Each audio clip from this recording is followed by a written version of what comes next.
বিয়ের ঠিক 3 দিনের মাথায় বিশাল প্রোগ্রামে বর্ষার স্বামী যখন সব গেস্টদের সামনে তাকে কাজের মেয়ে হিসেবে পরিচয় করিয়ে দিল, ওই সময় বর্ষা এতটাই বাকরুদ্ধ হয়ে যায় যে মুখ ফুটে একটা শব্দ অবধি বের হচ্ছিল না। পায়ের তলা থেকে মাটি সরে যাচ্ছিল তার, পা ঝিম মেরে যায়, মাথা ভো ভো করতে শুরু করে। এমন অবস্থায় প্রতিবাদ করা তো দূরের কথা, মুখ ফুটে কিছু বলার শক্তিও তার মধ্যে ছিল না। শুধু নীরব আন্দোলনে দুফোঁটা অশ্রুমালা তার চোখ বেয়ে গড়িয়ে পড়ে। নিম্ন মধ্যবিত্ত পরিবারের মেয়ে সে, তার স্বামীর মতো ধনী না হলেও বাবা মায়ের আদুরে মেয়ে সে। মা বিয়ের আগ পর্যন্ত বাসায় তাকে কোনো কাজ করতে দিত না, পড়াশোনায় ব্যাহত ঘটবে বলে, অথচ তাকে কিনা শ্বশুরবাড়িতে সার্ভেন্ট বলা হলো। ভাগ্যের কি নির্মম পরিহাস! কিছু মুহূর্ত আগে যখন বর্ষা নাস্তার প্লেট নিয়ে ড্রয়িং রুমে আসলো, তার চোখে পড়ল তার স্বামী তারই চোখের সামনে আর একটা মেয়ের হাত ধরে দাঁড়িয়ে আছে। দুজনের মুখেই হাসি লেগে আছে, চারপাশে সফট রোমান্টিক হিন্দি গান বেজে চলেছে। ফারাজকে এমন অবস্থায় দেখা মাত্র বর্ষার অন্তর অব্দি কেঁপে ওঠে। সে সম্ভবত মেয়েটার হাতের অনামিকা আঙ্গুলের ফাঁকে আংটি জাতীয় কিছু পরিয়ে দিচ্ছিল, কারণ ওই সময় মেয়েটার মুখ খুশিতে জ্বলজ্বল করছিল। আর তখন বর্ষার চোখ জলে ভরে ওঠে, বুকে যেন আগুন দাউ দাউ করে জ্বলছে। মনে দহন ক্রিয়া বিয়ের রাতেই ঘটে গেছে, তবুও আজ আরেকটা বার মনটা পুড়ে ছারখার হচ্ছে। বর্ষা রুমে প্রবেশ করতেই ফায়েজ তার দিকে একবার আর দৃষ্টি নিক্ষেপ করে, তখন তার বুক দুমড়ে মুচড়ে যায়। তাকে দেখা মাত্রই ফারাজের চোখে রাগের ফুলকা ভাসতে থাকে। ফারাজ রক্তবর্ণ চোখে একবার তাকে পর্যবেক্ষণ করে বিড়বিড় করে নিজে নিজেই কিছু একটা বলল। সম্ভবত বর্ষাকে গালি দিচ্ছে সে, সবার সামনে চলে আসার জন্য। গতকাল রাতে ফারাজ তাকে শাসিয়ে বলেছিল আজকের প্রোগ্রামে যেন বর্ষা না আসে, বাসায় না থেকে অন্য কোথাও চলে যায়। কিন্তু বর্ষার যাওয়ার মতো কোনো জায়গা নেই বিধায় রান্নাঘরে ছিল, অন্যান্য সার্ভেন্টদের সঙ্গে কাজে সাহায্য করছিল। দুজনের মধ্যে দৃষ্টি বিলাস ঘটে, একজনের চোখে ঘৃণা এবং অপমানিত হওয়ার কষ্ট, তো অপরের জনের চোখে আনন্দ, কাউকে ছোট করার, অপমান করার পৈশাচিক আনন্দ। এবারে ফারাজ আরও এক কদম এগিয়ে গিয়ে মেয়েটার হাত শক্ত করে ধরে বলে, Tiya, I love you, will you be my girlfriend? Tiya নামের মেয়েটা যেন আকাশ থেকে পড়ল, সে বিস্মিত হয়ে গেল, বড় একটা ঢোক গিলল। ফারাজ আবারও তাড়া দিয়ে বলে ওঠে, কি হলো, উত্তর দাও। মেয়েটা হেসে বলে, অফকোর্স জান, আই লাভ ইউ। তোমাকে ভালো না বেশে পারা যায়? ফারাজ তার উত্তর শুনে হালকা হাসল। এরপর সে আরও একটু এগিয়ে এসে যখন টিয়ার কপালে চুমু খাবে, ঠিক সেই মুহূর্তে বর্ষা তাদের সামনে এসে বলল, এসব কি করছেন আপনি? লজ্জা করে না একটা বড় নারীর সঙ্গে এত খোলামেলা ভাবে মিশতে, তাও আবার সবার সামনে? মানুষ পাপ লুকিয়ে করে আর আপনি জনসম্মুখে! ছি! বর্ষার কথায় উপস্থিত সবার মধ্যে গুঞ্জন সৃষ্টি হলো, তবে ফারাজ বেশ বিরক্ত হয়। সে একটা হাই তুলে বলে, তোমার এত সমস্যা হলে চোখ বন্ধ করে থাকো মেয়ে, এত পকপক করার দরকার নেই। সব সময় চোখ বুজে থাকা যায় না। ফারাজ বিরক্তিতে চ উচ্চারণ করে বলল, তাহলে মুখ বুজে সহ্য করো। ওই সময় ফারাজের এক বন্ধু বলে ওঠে, দোস্ত, এই মেয়েটাকে রে? তোদের বাসায় আগে তো কোনোদিন দেখিনি, তোর কাজিনদের তো চিনি, কে মেয়েটা? এই প্রশ্নের উত্তরে ফারাজ বেশ উৎসাহের সাথে বলে, আমাদের বাসার নতুন সার্ভেন্ট, আব্বা গ্রাম থেকে নিয়ে আসছে, বাসায় রান্নাবান্নার কাজ করবে, ঘরবাড়ি পরিষ্কার রাখবে, বেতন মাসে 12,000।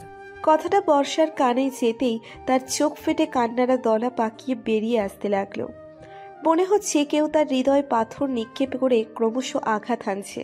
স্বামী স্ত্রীর সম্পর্কের মতো পবিত্র সম্পর্ককে ফারাজ কি করে পারল এভাবে ছোট করতে? নিজের বউকে কিভাবে সবার সামনে অকপটভাবে কাজের মেয়ে বলে পরিচয় দেয়, আবার বেতনের কথা বলে তার মূল্য নির্ধারণ করে? বর্ষার এই মুহূর্তে এই বাসা থেকে পালিয়ে যেতে ইচ্ছে করছে, কিন্তু সে নিরুপায়। অদৃশ্য শিকলে তার হাত পা বাঁধা পড়ে আছে যেন। ঢাকা শহরে একেবারে নতুন, কিছুই চেনে না, পালিয়ে গিয়ে যাবে কই?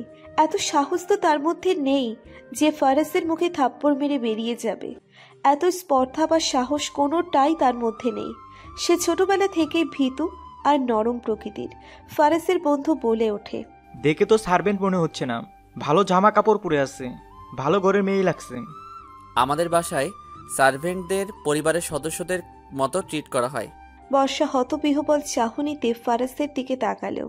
মাত্র 3 দিন আগে তাদের ছোট করে ঘরোয়াভাবে বিয়ে সম্পন্ন হলো, আর এই 3-এর মধ্যে সে এই বাড়ির বউ থেকে কাছের মেয়েতে পরিণত হলো। বাহ, কি চমৎকার নীতি! আগেই বলে দিত যে বাড়ির বউ না, কাছের মেয়ে চাই রান্না বান্নার জন্য, তাহলে বিয়ের শাড়িটা কিনে দিয়ে অযথা পয়সা খরচ হতো না। ফারাজ তাকে উদ্দেশ্য করে বলে, এই যে মেয়ে, আমার জন্য 1 কাপ কফি আনো তো, মাথা ধরেছে। বর্ষা ঠাই দাঁড়িয়ে রইল, এক পাও নড়ল না, শুধু আদেশকারীর দিকে কঠোর দৃষ্টি নিক্ষেপ করল। ফারাজ সবার সামনে তাকে ধমকে বলে ওঠে, মন কোথায় তোমার? কফি আনতে বলেছি না? যাও কফি বানিয়ে আনো, গো। ফারাজের ধমকে মৃদু কেঁপে ওঠে সে। ততক্ষণে ঘটনার আকস্মিকতার রেশ কেটে গেছে তার। সে রান্নাঘরের দিকে হাঁটা ধরল। আজকে ফারাজের ব্যবহারে তার মোটেও অবাক হওয়া উচিত হয়নি।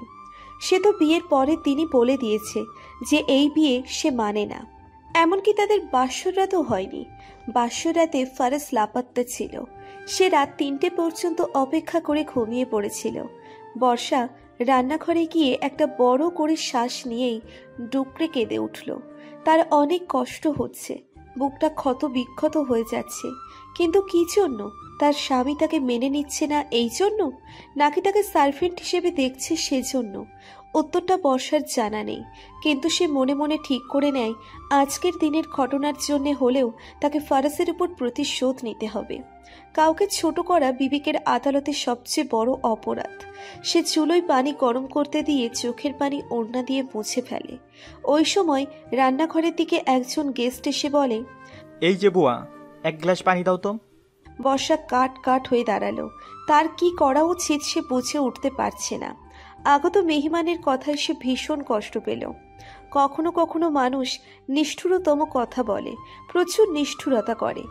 আচ্ছা, বুয়া না বলে যদি ভাবি বলে সম্বোধন করত, তবে কি বর্ষা খুশি হতো? কে জানে। সে গ্লাস এগিয়ে দিল। এরপর কফি বানিয়ে ফারাজের কাছে গেল। ফারাজ তার বন্ধুদের নিয়ে তাস খেলার আয়োজন করছে।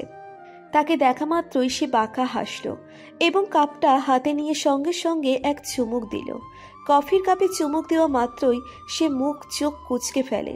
তারপর রাগী চোখে বর্ষার পানে তাকিয়ে কফির কাপটা ফ্লোরে ফেলে দিয়ে বলে, সামান্য কফিটাও বানাতে পারো না?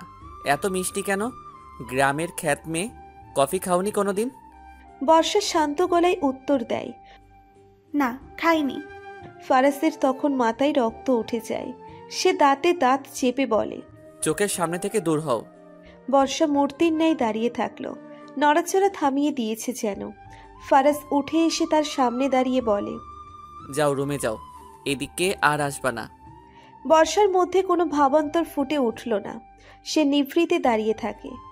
উপায় না পেয়ে তার হাতে চেপে ধরে ফারাজ প্রায় এক প্রকার জোর করে তাকে পাশের রুমে নিয়ে গেল এবং দরজা আটকে দিল বাহির থেকে। বর্ষা এতক্ষণ নির্বিকার থাকলেও দরজা লক করে দেওয়া মাত্রই দরজার ওপাশ থেকে বলে উঠল, দরজা খুলে দিন ফারাজ, ভালো হচ্ছে না কিন্তু। ফারাজ ওপাশে দাঁড়িয়ে পকেটে হাত গুজে বলে, পার্টি শেষ হওয়ার আগ অবধি লক খোলা হবে না। মানা করা সত্ত্বেও কথা শুনো না কেন? ফারাজ বর্ষাকে রুমে আটকে রেখে ড্রয়িং রুমে ফিরে আসতেই তার এক ফ্রেন্ড বলে ওঠে, কি রে দোস্ত, তোর কয় জল লাগে? সুন্দরী কাজের মেয়ে দেখা মাত্র হাত ধরাধরি শুরু। দেখিস আবার কনসেপ্ট যেন না করে। মুখ সামলে কথা বলো, বলার আগে কাকে কি বলছিস ভেবে নিবি। তার বন্ধু হাসি থামিয়ে বলে, মাম্মা শান্ত হ, জাস্ট কিডিং। ফারাজ রক্তবর্ণ চোখে তার দিকে তাকিয়ে বলে, ওকে কাজের মেয়ে বলে ডাকবি না। আজব তো, কাজের মেয়েকে কাজের মেয়ে বলে রাখবো না? না। বেলা ঠিক 12টা ছুঁই ছুঁই। সূর্যের সুমিষ্ট রোদ এখন সময়ের সাথে পাল্লা দিয়ে প্রখর হতে শুরু করেছে। সূর্যের উত্তপ্ত রোদের কিরণ গায়ে এসে লাগতেই গরম ভাব অনুভব করে ফারাজ। ঘুমের মধ্যেই সে বিরক্তি প্রকাশ করে এপাশ থেকে ওপাশে মুখ ঘুরিয়ে শোয়, কিন্তু সূর্যের তীক্ষ্ণ কিরণমালা থেকে নিজের শরীরকে রক্ষা করতে পারল না সে। অগত্যা চোখ মেলে সে। চোখ মেলতেই সমস্ত শরীরে টান টান ব্যথা অনুভব হলো তার। মাথাটা ভীষণ ভারী লাগছে এই অনুভূতি নতুন নয়। অনেক দিন পর পর ড্রিঙ্কস করলে তার গা ব্যথা করে। কালকে বন্ধুদের সঙ্গে অনেক রাত অবধি মদ গিলেছে, এর ফল হিসেবে সমস্ত গা ব্যথা করছে। সে উঠে দাঁড়ালো এবং বাথরুমের দিকে ছুটল। জরুরি কাজে যেতে হবে, এরপর ফুপির সঙ্গে অত্যন্ত প্রয়োজনীয় কথা বলতে হবে। হাতে বেশি সময় নেই, আব্বা 7 দিনের মধ্যে ফিরে আসবে। এই 7 দিনের মধ্যে তাকে যা করার করতে হবে। গায়ের সাদা ধবধবে শার্টটা চেঞ্জ না করেই সে 3 তলা থেকে হুড়মুড় করে নেমে গাড়ির কাছে যেতেই কালকে সন্ধ্যের কথা মনে পড়ে গেল। মেয়েটাকে সে সন্ধ্যার দিকে রুমে আটকে দিয়েছিল। এরপর শুরু হলো মদের আসর। এত বেশি ড্রিঙ্কস করেছিল কালকে যে দিনরাতের হিসেব ছিল না। সে নিচ থেকে উপরের দিকে দৃষ্টি নিবদ্ধ করে। পর্দা দিয়ে জানালা ঢাকা বিধায় কিছু দেখা যাচ্ছে না। তুমুল ব্যস্ততা নিয়ে ফারাজ ফের 3 তলায় উঠে বাসায় ঢোকে। তাকে ফিরে আসতে দেখে দারোয়ান অবাক হলেও মুখে কিছু প্রকাশ করল না। বর্ষাকে যেই রুমে আটকে রেখেছিল সেই রুমের সামনে এসে দাঁড়িয়ে থেমে যায় সে। পকেট থেকে চাবি বের করেও লক খুলতে গিয়ে থেমে যায়। কি করবে বুঝে পাচ্ছে না। এই মুহূর্তে বর্ষার সঙ্গে সাক্ষাৎ করার ইচ্ছে নেই তার, কিন্তু এইভাবে একটা জলজ্যান্ত মানুষকে আটকে রাখাও তো অন্যায়। অবশ্য পৃথিবীতে বাঁচতে হলে 1-2টা অন্যায় কাজ করতে হয়, তাছাড়া সে তো আর মহাপুরুষ না। মনের সঙ্গে এক প্রকার যুদ্ধ করে সে দরজার নখ ঘোরালো। দরজা খুললেই সূর্যের রশ্মি চোখে এসে লাগলো। জানালায় পর্দা টানা থাকলেও পর্দা ভেদ করে সূর্যের আলো রুমে প্রবেশ করছে। রুমের প্রতিটি জিনিস ঝলমলিয়ে উঠছে। আগে কোনো দিন এত চমৎকার লাগতো না সকালটা। ফারাজ 2 কদম এগোতেই দেখল বর্ষা বিছানার পায়ার সঙ্গে লেগে বসে বসে ঘুমোচ্ছে। ক্ষণেই তার ভুরু কুঁচকে গেল। বিছানা থাকতে ফ্লোরে ঘুমানোর দরকার কি? আজও সে হাঁটু কেড়ে বসে বেশ জোর গলায় ডেকে ওঠে, এই মাইয়া ওঠো। কিন্তু বর্ষা উঠল না, এমনকি তার ডাকে সাড়াও দিল না। এই 3 দিনে এমন একবারও সে করেনি। ডাকা মাত্রই ভয়ের চোটে সাড়া দিত। ফারাজের চিন্তায় কপালে ভাঁজ ফুটে উঠল। মেয়েটার আবার কিছু হলো না তো? কোন জনে থ্রিলার মুভিতে দেখেছিল এমন আটকা পড়া অবস্থায় হার্ট অ্যাটাক করে মারা যায়। সিনটার কথা মনে পড়তেই ভয়ে তার আত্মা শুকিয়ে যেতে লাগলো। দ্রুত বর্ষার শ্বাস প্রশ্বাস চলছে কিনা তা পরীক্ষা করার জন্য ওর মুখের দিকে ঝুঁকে নাকের সামনে হাত ধরতেই বর্ষার চোখ খুলে ফেলে। দুজনের মধ্যে তখন দূরত্ব ছিল কেবল 1 ইঞ্চির। বর্ষা যেন ভূত দেখার মতো চমকে গেল। ফারাজকে নিজের এত কাছে দেখে বুক ধক করে উঠল তার। এত কাছে আসার মানে কি? সে ফারাজের হাত এক ঝটকায় সরিয়ে ফেলে কণ্ঠস্বরে কঠিনতা এনে বলে, আপনি কি একজন সুস্থ স্বাভাবিক মানুষের পরিচয় পড়েন? সেই সন্ধ্যা থেকে আমাকে রুমে বন্দি করে রেখেছেন। রুমে 1 ফোঁটা পানি নেই। 12-13 ঘন্টা থেকে আমি পানি খাইনি। আমাকে কি আপনার জড় বস্তু মনে হয়? ফারাজ চোখ ঘুরিয়ে পুরো রুমে চোখ বুলালো। আসলে রুমে পানির কোনো বোতলের অস্তিত্ব নেই। সে হাত পেরে বাকি সার্ভেন্টদের মধ্যে একজনের নাম ধরে ডেকে 1 গ্লাস পানি আনতে বলল। সার্ভেন্ট দ্রুত গ্লাসে পানি এনে দিল। তার মধ্যে বিপুল পরিমাণে আগ্রহ। কম বয়সী মেয়েটার জন্য তার দুঃখ লাগছে। 3 দিন আগে এই মেয়েটাকে ফারাজ স্যার বিয়ে করে ঘরে তুলেছে, অথচ 3 দিনের মধ্যে মেয়েটা শুকিয়ে শরীরের হাড় অবধি দেখা যাচ্ছে। এই 3 দিনে মেয়েটাকে সে খেতে দেখেনি। বড়লোকদের নিষ্ঠুরতা সব সময় বৃহৎ হয়। বাড়ির বউয়ের সঙ্গেও কি রুড আচরণ। ফারাজ বনুর মায়ের দিকে তাকিয়ে বলে, কি হলো জান, এখানে দাঁড়িয়ে কি দেখছেন? যান গিয়ে নাস্তা রেডি করেন। বনুর মা দ্রুত প্রস্থান করে। ছোট স্যারের মেজাজের ঠিক ঠিকানা নেই, এই ভালো এই খারাপ। সে একবার বর্ষার পানে তাকালো। সত্যি বলতে সে কিঞ্চিত মুহূর্তের জন্যও বর্ষার সঙ্গে এমন করতে চায়নি। এটা দুর্ভাগ্যজনকভাবে একটা দুর্ঘটনা মাত্র। তার মুখের সামনে পানির গ্লাস ধরে বলল, হ্যাভ সাম ওয়াটার। বর্ষা মুখ ঘুরিয়ে নিয়ে বলল, গরু মেরে ছুতো তাদের দরকার নেই, আপনি যান। হুট করে কি যেন হলো। ফারাজ শব্দ করে হেসে বলে ওঠে, আমি আবার কখন গরু মারলাম? এমন মুহূর্তেও আপনার হাসি পায়? খাওয়া দাওয়া করো, তোমারও হাসি পাবে। ফারাজের খামখেয়ালি কথাবার্তা শুনে বর্ষার রাগ উঠে গেল। সে নিজেকে সামলাতে না পেরে ফারাজের হাতে থাকা গ্লাসটা উঠিয়ে ফেলে, যার দরুন গ্লাসের সব পানি ফারাজের বুকে আছড়ে পড়ে। ফারাজ ঘটনার আকস্মিকতা সামলিয়ে ভীষণ চেঁচিয়ে উঠে বলে, what the hell, how dare you bitch. আমার গায়ে পানি ঢালো কোন সাহসে তুমি? যেই সাহসে আপনি আমাকে রুমে আটকে রেখে দিয়েছিলেন, চাচা আসলে আমি ওনাকে সব বলে দেব আপনি আমার উপর অত্যাচার করছেন। এইসব কিছু বলে দেব সবাইকে। ফারাজ তীক্ষ্ণ চোখে তার দিকে তাকালো। বর্ষার রাগান্বিত চোখে তার দিকেই তাকিয়ে আছে আগে থেকে। চোখে চোখ রেখে সে শান্ত গলায় বলল, বাবা কিন্তু অসুস্থ। তোমার এইসব বাচ্চামির জন্য আমার বাবার কিছু হলে তোমাকে আমি গুম করে ফেলবো। বর্ষার চোখে মুখে আতঙ্কের ছায়া এসে ভিড়ল। ফারাজ দাঁড়িয়ে গেল এবং তার বাহু চেপে ধরে উঠে দাঁড় করায়। বর্ষা উঠে দাঁড়ানোর সময় আর্তনাদের সঙ্গে আহ করে শব্দ করে। ফারাজের দৃষ্টি গেল ফ্লোরের দিকে। সাদা ফ্লোরে রক্তের ছিটে দেখে সে ঘাবড়ে গেল। পর মুহূর্তেই বর্ষার দিকে তাকিয়ে দেখল মেয়েটা বেশ আড়ষ্টতা নিয়ে দাঁড়িয়ে আছে। চোখ মুখে লজ্জার আভা ফুটে উঠেছে। সে কথা বাড়ালো না, শান্ত গলায় বলল, নাস্তা না খেলে নিজেরই ক্ষতি। পাগল ছাড়া পৃথিবীতে আর কেউ নিজের ক্ষতি চায় না। টেবিলে খাবার দেওয়া আছে। আর আজকের ঘটনার কথা বাবাকে বলবা না। ইট ওয়াজ এ অ্যাক্সিডেন্ট। কালকে রাতে আবারও নেশা করেছিলেন, তাই না? হ্যাঁ। বর্ষা তার দিকে ঘৃণিত দৃষ্টিতে তাকালো। সে তার দৃষ্টি উপেক্ষা করে রুমের বাইরে হাঁটা ধরে। ড্রয়িং রুমে এসে ফের বনুর মাকে ডাকলো। বনুর মা ড্রয়িং রুমে আসতেই 1000 টাকার নোট ধরিয়ে দিয়ে খুব স্বল্প শব্দে বলে, ওর যা যা লাগে শুনে নিয়ে কিনে আনুন। স্বল্প শব্দে বলা প্রতিটা কথায় বনুর মা বুঝে যায়। ফারাজ আবারও বলে, আমি বিকেলের আগে আসবো না। কেউ আসলে গেট খোলার দরকার নেই। আচ্ছা। বনানীর 11 নম্বর রোড ক্রস করে বাই মোড় ঘোরালো ফারাজ। আপাতত সে ফুপির বাসায় যাবে। ওখানে উকিলের সঙ্গে গুরুত্বপূর্ণ কথা আছে। ফুপির বাসায় পৌঁছতেই আজান পড়ে গেল। সে ড্রয়িং রুমে বসে পড়ে। সে ঘরে আসতেই তার জন্য শরবত আনা হয়।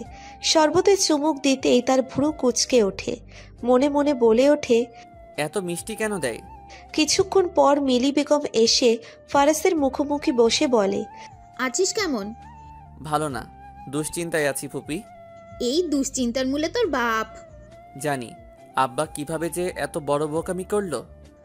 তোর বাপের মাথায় গন্ডগোল আছে, না হলে নিজের কামানো টাকা সম্পত্তি অন্য কারো মেয়ের নামে লিখে দেয়, তাও অর্ধেক শেয়ার। পাগলের কারবার, আর কি বলবো। ফারাজ বিড়বিড় করে কী সব বলল। এরপর ফুপুর দিকে তাকিয়ে বলে ওঠে, ফুপি, এখন উপায় কি? বর্ষার কাছ থেকে সম্পত্তি আমার নামে ট্রান্সফার কিভাবে করব? কাগজপত্র রেডি হলো? লয়ার কি বলল? মিলি বেগম পান হাতে নিয়ে মুখে পুরে বললেন, উকিলের সঙ্গে কথা বললাম, কাগজে সই দিয়ে কিছুই হবে না। ভেরিফিকেশনের জন্য লোক এসে বর্ষার জবানবন্দি নিবে, মৌখিকভাবে মেয়ের কাছ থেকে ওর শুনবে, এরপর যাচাই করে তারপর কাজ সম্পন্ন হবে। মেয়ে আসলেই তোর নামে সম্পত্তি লিখে দিবে কি না এইসব হ্যান ত্যান ওই ফুরিকে সজ্ঞানে বলতে হবে। ভয় দেখাইয়া সই করাইয়া নিয়েও লাভ নাই। তোর বাপে খুব শক্তপোক্ত উইল করছে। তাহলে তো ওকে বিয়ে করে কোনো ফায়দাই হলো না। যেই লাউ সেই কদুই রয়ে গেল। মিলি বেগম কিঞ্চিত হেসে উত্তর দিল, বিয়েটা তোর জন্য যে কি বড় আশীর্বাদ তা এখন বুঝবি না রে গাধা। তুই আর তোর বাপ দুটোই গাধা। তুই গাধা, তোর বাপ মহা গাধা। ফারাজ বিরক্তিতে ভ্রু কুঁচকে ফেলে। ফুপি সব ঘেটে দিল আর এখন পোল্টি মারছে। বিয়ের আগের দিন অবধি তাকে আশা দেখালো বর্ষার সঙ্গে বিয়ে হলেই সম্পত্তি হারানোর চিন্তা না করলেও চলবে। আর এখন বলে বর্ষার সিগনেচার দিলেও নাকি তেমন কোনো সুবিধে করতে পারবে না। তীরে এসে নৌকা ডোবা টাইপ অবস্থা তার। তার নিজের বাবার সম্পত্তি সে বর্ষাকে এক দানাও দিবে না। ফারাজ এক প্রকার বিরক্তি নিয়ে বলে, তাহলে আমি কি করব? বাবা যে উইল বানাইছে ওইটাই ভ্যানিশ করে দেই। ওটাই ভ্যানিশ কিভাবে করব? ওই উইল কার্যকর হবে তোর বাবা মরার পর। বর্ষা মেয়েটা কিছুই জানে না। ওর যদি অন্য কারোর সঙ্গে বিয়ে হতো এতদিনে ব্যাংক থেকে ওরা সম্ভবত একটা কল পাইতো। তোর সঙ্গে বিয়ে হয়েছে জন্যই ম্যানেজার আর ব্যাংকে ইনফর্ম করেনি। আমি মানা করে দিছি বলতে। এখন আমার করণীয় কি? দেখ ফারাজ, ভয়টয় দেখাইয়া কাজ হবে না। মেয়েটাকে ভুলাইয়া ফুসলাইয়া রাজি করাবি। ওকে কিভাবে ভুলাবো? মিলি বেগম হাতের ডগায় চুন নিয়ে মুখে পুরে নিয়ে বলে, পিঁপড়েকে মধু দিয়ে ভোলানো যায়, আর মেয়ে মানুষকে ভালোবাসা দিয়ে। ফারাজ পুপির কথা শুনে হতভম্ব হলো। টাকা পয়সার মতো গুরুত্বপূর্ণ ডিসকাশনে ভালোবাসার মতো ফালতু টপিক ওঠানোর মানে কি? নভেম্বরের শুরু কেবল। ঢাকা শহরে হালকা শীতের আমেজ কেবল মজে উঠেছে। তবে গ্রামের দিকে নভেম্বরের আগে থেকেই রাত করে কুয়াশায় সমস্ত গ্রাম ছেয়ে যায়। ঢাকা শহরে শীত দেরিতে আসে। এদিকে এখনো ফ্যান চালানো হচ্ছে। বর্ষা বারান্দায় দাঁড়িয়ে আছে। ঢাকা শহরের ব্যস্ত সড়ক দেখছে সে। ফারাজদের বাসা একদম মেইন রোডের সঙ্গে লাগানো। বাসা থেকে বের হলেই মেইন রোড। বনানীর মেইন রোডগুলোও নিরিবিলি হয়। সাই সাই করে গাড়ি ছুটে যায়। রিকশার চেয়ে দামি দামি প্রাইভেট গাড়ির পরিমাণ বেশি। প্রতিটা বাঙালিরই ঢাকা শহরটা নিয়ে তুমুল আগ্রহ আর উত্তেজনা থাকে। বর্ষাও ব্যতিক্রম নয়। ঢাকা শহরে এসে ঘোরার ইচ্ছে ছিল তার। ছোটবেলায় একবার বাবার সঙ্গে 3 দিনের জন্য ঢাকায় এসেছিল। তখন চিড়িয়াখানা আর ঢাকা ভার্সিটির সামনেটা ঘুরে ফিরে গিয়েছিল নিজ গ্রামে। তখন মনে হচ্ছিল তারা যদি ঢাকায় থাকতো তাহলে কত মজা হতো। কিন্তু ঠিক এই মুহূর্তে এই সমগ্র ঢাকা শহরের উপর তার বিতৃষ্ণা জেগে গেছে। বিষাক্ত লাগছে শহরটাকে। এত সুন্দর নিরিবিলি বাসাটাকেও অসহ্য লাগছে তার। তার চোখ বেয়ে এক ফোঁটা জল গড়িয়ে পড়ল। ঠিক তখনই পরপর 2 বার ডোর বেল বেজে উঠল। কলিং বেলের আওয়াজে সে চকিত দৃষ্টিতে সদর দরজার দিকে তাকালো। সকাল থেকে প্রচণ্ড পেটে ব্যথা হচ্ছিল। দুপুরে সে মেডিসিন নিয়ে ঘুম দিয়েছিল।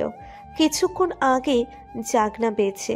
ফারাজ বাসায় না থাকলে তার সময় খুব একটা মন্দ কাটে না। বর্ষা বড় বড় পা ফেলে দরজার দিকে এগুলো এবং দরজা খুলে দিল। দরজার ওপাশে খুব দামি একটা সালোয়ার কামিজ পরা মাঝবয়সী মহিলা দাঁড়িয়ে আছে, হাসি হাসি মুখ করে।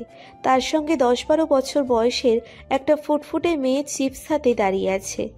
গেট খোলা মাত্রই পারফিউমের সুবাসে জায়গাটা ভরে ওঠে। বর্ষার কাছে গন্ধটা দারুণ লাগলো। জিজ্ঞেস করতে ইচ্ছে করলো কোন ব্র্যান্ডের পারফিউম। খুব হার্ড স্মেলটা। মহিলা বলে ওঠে, কি ব্যাপার, আমাকে বাইরে দাঁড় করিয়ে রাখবে নাকি? বর্ষা বিপাকে পড়ে গেল। মহিলাটাকে সে চেনে না। আদেও এ বাসায় এসেছে কিনা কে জানে।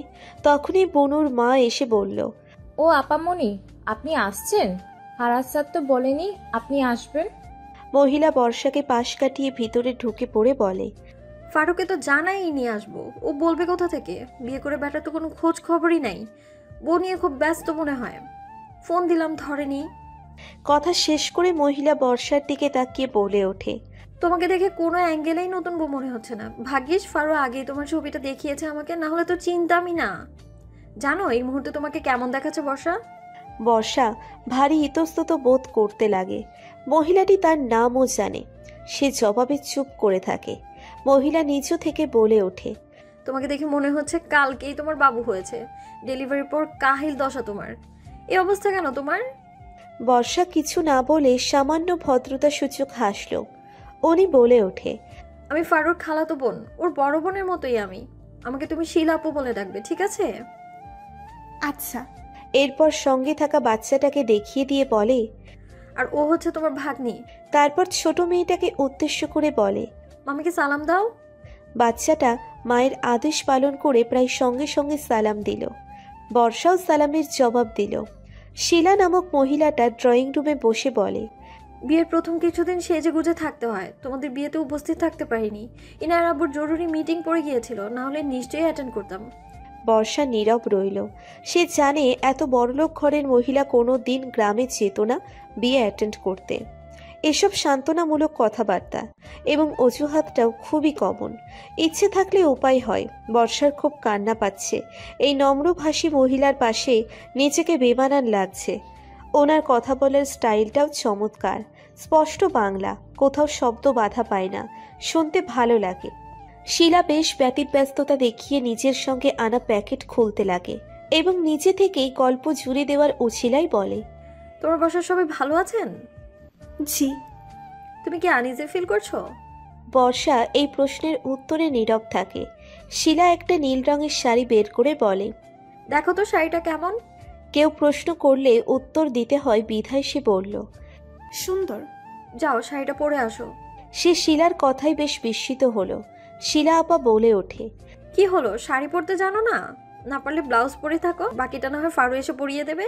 বলে হো হো করে হেসে উঠল। শিলা আপুর মুখ থেকে অশ্লীল কথা শুনে গা রিরি করে ওঠে। সে দৃঢ়তার সঙ্গে বলে, আমি শাড়ি পরতে জানি। গুড, তাহলে পরে ফেলো। এখন শাড়ি পরতে ইচ্ছে করছে না। আচ্ছা ঠিক আছে, ইচ্ছা না থাকলে পড়া লাগবে না। চলো আমরা রান্না বান্না করি, রান্না করতে ইচ্ছে করছে। বর্ষা মাথা ঝাঁকালো, যার অর্থ হ্যাঁ। ফারাজ যখন ঘরে ঢোকে তখন 8টা বাজে। আজকে এক কারণবশত আগেই বাসায় ফিরেছে। বাসার ডোরবেল বাজাতে গেট খোলা অবস্থায় পেল, অথচ সে বনুর মাকে বলে গেছে যেন কেউ আসলে গেট না খোলে। অথচ বনুর মা গেট খুলে রেখে বসে আছে। কেউ আসলে ভিতরে আসতে না দেওয়ার কারণ হলো বর্ষা। ব্যাংক কিংবা আব্বা যেখান থেকে উইলটা তৈরি করেছে সেখান থেকে লোক যদি বর্ষার খোঁজে আসে, এই জন্য কাউকে বাসার ভিতরে আসতে মানা করে দিয়েছিল। বাসায় ঢুকতেই তার মুখে হাসি ফুটে ওঠে। শিলা আপু ডাইনিং টেবিলের চেয়ারে বসে আছে। বাসায় ঢোকা মাত্রই তার নাকে সুস্বাদু খাবারের গন্ধ এসে ধাক্কা দিল। খাবারের গন্ধ নাকে এসে বাজতেই পেট জানান দিল সে ক্ষুধার্ত। দুপুরে ফুপুর বাসায় খায়নি সে, ফলে ক্ষুধা লাগাটা নর্মাল। সেই সাথে এত চমৎকার খাবারের গন্ধে হিউম্যান সাইকোলজি অনুযায়ী যে কারো ক্ষুধা লেগে যাবে। শিলা আপু তার দিকে তাকিয়ে হেসে বলে ওঠে, কিরে, তোর তো খবরই নাই, কই গিয়েছিলি? ফুপুর সঙ্গে কাজ ছিল, সেখানেই ছিলাম। কখন আসলে? আসি তো অনেক আগে। হাত ধুয়ে নে, খেতে বসে যা। বিরিয়ানি গরমই আছে, খেয়ে আরাম পাবি। ইনিয়ার সঙ্গে খেয়ে নে। ফারাজ বড় বোনের কথা মতো হাত ধুয়ে খেতে বসে গেল। শিলা আপু যত্ন নিয়ে খাবার প্লেটে বেড়ে দিল। ফারাজ খেতে খেতে ইনিয়ার সঙ্গে হালকা কথাবার্তা চালালো এবং বেশ সতর্কতার সঙ্গে চোখ বুলিয়ে বর্ষাকে খুঁজতে লাগলো, কিন্তু চোখজোড়া কাঙ্ক্ষিত ব্যক্তিকে খুঁজে পেতে অক্ষম। মনে হাজারো চিন্তা উকি দিতে লাগলো। কোথায় মেয়েটা? আপুর সঙ্গে কি দেখা হয়েছে তার? তাদের মধ্যে কথোপকথন কেমন ছিল? আপুকে কি মেয়েটা সব বলে দিয়েছে? তার সমস্ত চিন্তায় পানি ঢেলে শিলা বলে ওঠে, রান্না কেমন হয়েছে? ফারাজ খেতে খেতে বলে, অনেক মজা হয়েছে। অনেকদিন পর এত সুস্বাদু খাবার খেলাম। Amazing food. এই টেস্ট 5 স্টার হোটেলেও পাওয়া যায় না। আর একটু নিবি? দাও। প্রায় 15 মিনিট পর ফারাজ তৃপ্তির সহকারে খেয়ে বলে ওঠে, আপু, এই বিরিয়ানি শেফকে যদি পাই তাহলে তার হাতে একটা চুমা দিতে হবে, এত মজার বিরিয়ানির জন্য। শিলা আপু হেসে কিছুটা জোরে বলে ওঠে। আয় বর্ষা, শুনে যাও তো একটু। বর্ষায় নামটা কানে যাওয়া মাত্রই ফারাজের মুখটা অভিব্যক্তি বদলে গেল। হাসি ভাব নিমেষেই মুছে যায় মুখ থেকে। বর্ষা রান্নাঘর থেকে বের হয়ে আসলো। তাকে দেখা মাত্রই ফায়াজ ভীষণ বড় একটা ধাক্কা খেল। বেশ সূক্ষ্মভাবে মাথার ডান পাশে চিনচিন ব্যথা অনুভব করে সে বর্ষার দিক থেকে চোখ ফিরিয়ে নেয়। মেয়েটা ম্যাজেন্টা রঙের শাড়ি পরে আছে, গলায় সোনার মোটা চেইন। অপূর্ব সুন্দর লাগছে। মেয়েটার এই রূপ আগে চোখে ধরা পড়েনি। অবশ্য পৃথিবীর প্রতিটা মেয়েই রূপবতী, ভিন্ন ভিন্ন দৃষ্টিকোণে। বর্ষা তার সামনে এসে দাঁড়ালো, একেবারে মুখোমুখি। তার ছায়া এসে ফায়েজের গায়ে পড়ল। দুজনের মধ্যে আবারও চোখাচোখি হলো। বর্ষার মুখের ভাবভঙ্গি দেখে কিছু বোঝা যাচ্ছে না। শিলা আপু দুষ্টুমি করে বলে, ফারু তোমার হাতে চুমু খেতে যাচ্ছে, তাড়াতাড়ি হাতটা বাড়িয়ে দাও। বর্ষা ফারাজ উভয়ই পরস্পরের দিকে তাকালো 1 সেকেন্ডের জন্য। দুজনের মধ্যেই অস্বস্তি কাজ করছে। ফারাজ বলে ওঠে, ইট ওয়াজ এ জোক। শিলা আপু বলল, আচ্ছা যা, চুমু খেতে হবে না, তোরা লজ্জা পাচ্ছিস, অ্যাটলিস্ট প্রশংসা তো কর। কিসের? তোর বউয়ের রূপের। দেখ কি সুন্দর লাগছে ওকে। ঠিক মতো তো দেখলিও না, তোর জন্যই তো ও এসেছে। দেখ ভালো করে, নাকি দেখার জন্য রুম লাগবে তোদের? ফারাজ বিরক্ত হলো। তার এসব ভালো লাগে না। আসলে তার মধ্যে আবেগ বলে কিচ্ছু নেই। মেয়েদের প্রতিও তার আকর্ষণ কাজ করে না। তবে সত্য বলতে লজ্জা নেই যে বর্ষাকে দেখা মাত্র তার মনের মধ্যে কেমন যেন করে উঠেছিল। কিন্তু এইসব ফিলিংস সাময়িক। দিন শেষে নেশা করতে পারলেই সে সুখী। আজকাল পৃথিবীটা মূল্যহীন লাগে। পড়াশোনায় একেবারেই মন নেই তার। চলতি সেমিস্টারের মাত্র 5 দিন ক্লাস করেছে। কোনো কুইজ দেয়নি সে। রাতের পর রাত, এমনকি দিনেও ড্রাগস নিয়ে পড়ে পড়ে ঘুমিয়ে কাটিয়ে দিয়েছে সে। বউ, সংসার, ভালোবাসা, এই সব কিছু মূল্য তার কাছে নেই। তার শুধু পর্যাপ্ত পরিমাণ টাকা চাই নেশা করার জন্য। রাত আরেকটু বাড়তেই শিলা আপু চলে গেল। ফারাজ তখনও টেবিলেই বসেছিল। বনুর মাও বাড়ি চলে গেছে। রাতে ফারাজদের বাসায় কোনো সার্ভেন্ট থাকে না। বর্ষা তখন রান্নাঘরে কাজ করছিল মনোযোগ দিয়ে। ফারাজ তার দিকে তীক্ষ্ণ চোখে তাকিয়ে গমগমে সুরে বলে, বর্ষা, আমার রুমে আসো। আজকে থেকে তুমি আমার সঙ্গে থাকবে। ফারাজের কথা শোনা মাত্রই তার হাত কেঁপে ওঠে সামান্য। সে বাজখাই গলায় বলে, আমি আপনার সঙ্গে থাকবো না, আলাদা থাকবো। আপনার মতো লম্পট লোকের সঙ্গে থাকতে আমার রুচিতে বাঁধে। ফারাজ রান্নাঘরে প্রবেশ করে বর্ষার ডান হাতটা খপ করে ধরে ফেলে বলে, সাজলা তো আমার জন্যই, তাহলে আমার সঙ্গে থাকতে কি অসুবিধা? একথা উল্টো পিঠে বর্ষার জবাব না দিলেও রক্তিম চোখে তার দিকে তাকায়। ফারাজ আস্তে আস্তে তার দিকে এগোতে লাগলে বর্ষার চোখ খিচে বন্ধ করে ফেলে। প্লিজ আমার সঙ্গে কিছু করবেন না। এই মুহূর্তে বর্ষা তার গলায় বিপুল পরিমাণ জ্বালা অনুভব করে। মনে হচ্ছিল গলায় চামড়া ঝুলে যাচ্ছে। সে চোখ খুলতেই দেখে ফারাজের হাতে শিলাপুর বিয়ে উপলক্ষে উপহার দেয়া সোনার মোটা চেইনটা। সে হতবিহ্বল হয়ে যায়। ফারাজ সোনার চেইনটা পকেটে ঢুকিয়ে বলে, তোমার হীরা দিয়ে বাঁধাই করা শরীর ধরার ইচ্ছাও আমার নাই। বর্ষা সেখানেই মূর্তির মতো বেমুড়ো অবস্থায় দাঁড়িয়ে থাকে। স্তব্ধ সে, মাথা কাজ করছে না। ফারাজের কাণ্ডে বর্ষা হতভম্ব হলেও ফারাজের মধ্যে বিন্দুমাত্র ভাবান্তর দেখা দিল না। সে নিজ রুমের দিকে পা বাড়ালো। তাকে চলে যেতে দেখি বর্ষা হাফ ছেড়ে বাঁচল। সে রান্নাঘরের কাজ গুছিয়ে ফারাজের রুমের পাশের রুমটা এসে দরজা ভিতর থেকে লাগিয়ে দিল। প্রচণ্ড মাথা ব্যথা করছে তার। সব কিছু বিরক্তিকর লাগছে। বিছানায় শুতেই চোখ লেগে এলো। গলায় সম্ভবত 1-2 জায়গায় ছিলে গেছে। ফারাজ কেন তার কাছ থেকে চেইন নিল তা তার বোধগম্য হলো না, তবে কিছুটা আন্দাজ করতে পারছে। চোখ বন্ধ করার পর আস্তে আস্তে গভীর ঘুমে তলিয়ে যেতে লাগে সে। এদিকে ফারাজ রুমে এসেই তার এক ফ্রেন্ডকে কল করে বেশ উল্লাসের সঙ্গে বলে ওঠে, টাকা ম্যানেজ করতে পারছি, তুই কালকে নিয়ে আসিস। আমি পারতেছি না আর থাকতে। ফ্রেন্ডটা ওপাশ থেকে বলে ওঠে, তুই টাকা কিভাবে পেলি? তোর আব্বা না তোকে টাকা দেওয়া বন্ধ করে দিছে? ফারাজ বাঁকা হেসে বলে, ম্যানেজ করছি সামহাও। তুই সময় নষ্ট না করে কালকে নিয়ে আসবি। তোর কিন্তু 1 লাখের মতো ধার আছে। সাঞ্জু ভাই বলছে ধার শোধ না করলে জিনিস না নিতেম। আরে দিয়ে দিব সব টাকা, আমার শুধু ঠিক জিনিস চাই। প্লিজ ম্যানেজ করে দে কালকের মধ্যে। তাহলে তো টাকা ডাবল লাগবে। ডাবল কেন লাগবে? আজব। তোর ধার শোধ না করা অবধি ডাবল দিয়ে কিনতে হবে। তুই জানিস না আমার প্রবলেম চলতেছে? আব্বা সব যাই না গেছে, উনি আর 1 টাকাও আমাকে দিচ্ছে না। হাত সম্পূর্ণ খালি, বাসায় কোনো ক্যাশ নাই। ম্যানেজার আমার ফোন ধরে না। আব্বার অফিসেও 4 বার গেছি, 1 পয়সাও আমাকে দেয় না। আর এখন তো বাবা বাসাতেও নাই যে ইমোশনাল ব্ল্যাকমেইল করে টাকা নিব।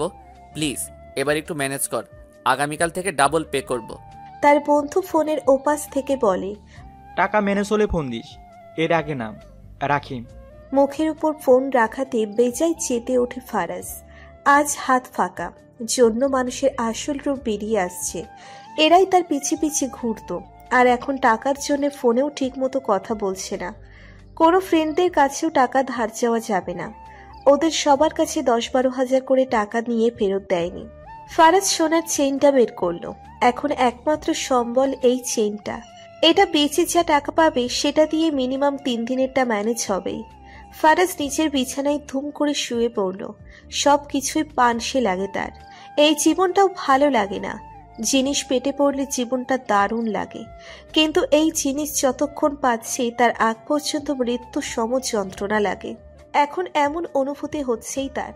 মনে হচ্ছে দেয়ালে মাথা ঠেকিয়ে নিজেই নিজেকে মেরে ফেলুক, শেষমেশ আরাম পাবে। এই আসক্তিটা এত ভয়াবহ কেন? সব কিছুই তুচ্ছ লাগে। মাঝে মাঝে এই সমস্ত কিছু থেকে বের হয়ে আসতে মন চায়, কিন্তু অ্যাডিকশন পিছন ছাড়ে না। একটা নির্দিষ্ট সময় পর সেবন না করলে মাথা ঠিক থাকে না, তখন যেন তেন করে হলেও ব্যবস্থা করাই লাগে। সে টিয়াকে ফোন লাগালো। এই মেয়েটা ভার্সিটির প্রথম থেকে তাকে নাকি পছন্দ করে। একই ইয়ারে পড়ে দুইজন। মেয়ের বাবা বিশাল বড় অফিসার। 4 বার রিং হতে টিয়া ফোন তুলে আহ্লাদি কণ্ঠে বলে, এতক্ষণ সময় হলো কল দেওয়ার? ফারাজ কোনো কিছুর তোয়াক্কা না করে বলে, টিয়া, তুমি আমাকে কিছু টাকা দিতে পারবা? আই সোয়ার কিছুদিন পরই ব্যাক করব। টিয়া তার কথায় ভড়কে যায়। সে বিমূঢ় হয়ে গেল, আমতা আমতা করে বলে, কত লাগবে? লাখের কাছাকাছি। এত? পারবে? পারবো, কিন্তু তোমার যদি বাসা থেকে আসতে সমস্যা হয় তাহলে অ্যাড্রেস দাও, আমি যাব তোমার বাসার দিকে। টিয়া ঘাবড়ে গিয়ে বলে, না না, তোমাকে আসতে হবে না, আমি দেখি কাল ট্রাই করব। এখন রাখি। কালকে কখন আসবে? দুপুরে? বলতে পারছি না, আমি তোমাকে কল করে জানাবো। আজ রাখি, কেমন? Take care. টিয়ার সঙ্গে কথা বলা শেষ করে সে রুম থেকে বের হলো। বর্ষাকে দেখার জন্য বের হয়েছে সে। মেয়েটা কি করছে দেখা উচিত। ফুপুর কথা অনুযায়ী বিয়েটা করে ফেসে গেছে সে। ফুপু আর শিলা আপুর কাছে টাকা চাইতে লজ্জা লাগে তার। সে রুমের বাইরে পা বাড়ালো। বর্ষা হলো তার বাবার ছোটকালের বন্ধুর মেয়ে। ফারাসের বাবা রুহুল আমিন এবং বর্ষার বাবা মতিউর রহমান একই স্কুল এবং ভার্সিটিতে পড়তেন, তবে তাদের কলেজ আলাদা ছিল। ভার্সিটির গ্র্যাজুয়েশন শেষ করে বর্ষার বাবা চাকরি পেলেও রুহুল আমিন কোনো চাকরি পাচ্ছিলেন না, বেকার হয়ে ঘুরতেন। তখন ফারাসের মা 4 মাসের প্রেগনেন্ট। চাকরির খুব প্রয়োজন, টাকার দরকার। এমন সময় রুহুল আমিন সাহেবকে মতিউর রহমান মোটা অঙ্কের টাকা ধার দেয় ব্যবসা করার জন্য। মতিউর রহমানের ধারকৃত টাকা নিয়ে সে ঢাকা শহরে চলে আসেন। সেই টাকা পুঁজি করে সে ব্যবসা শুরু করে। ব্যবসায় সবুজ বাতি চলে যায়।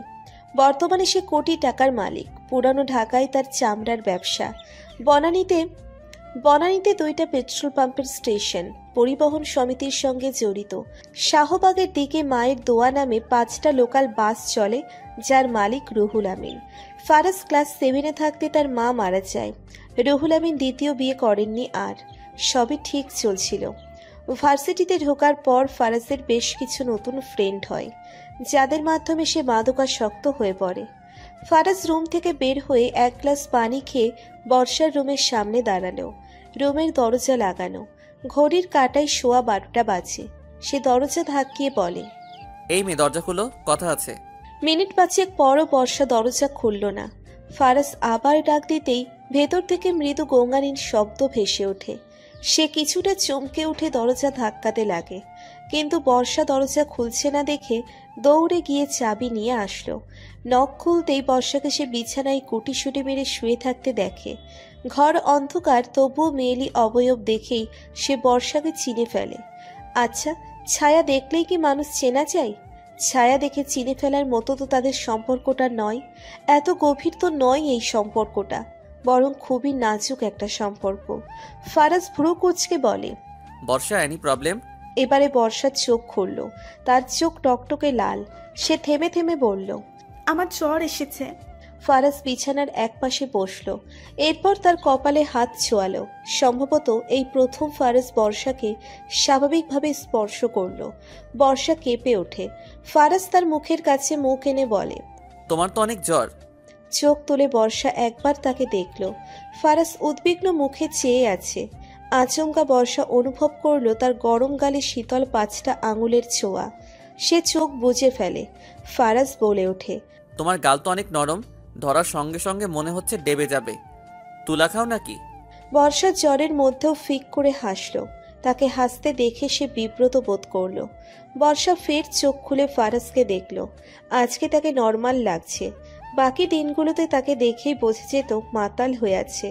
দুইজনের চোকাচোকি হতেই বর্ষা মৃদু আওয়াজ তুলে বলে, আপনার কি জীবনটা উপভোগ করতে ইচ্ছে করে না?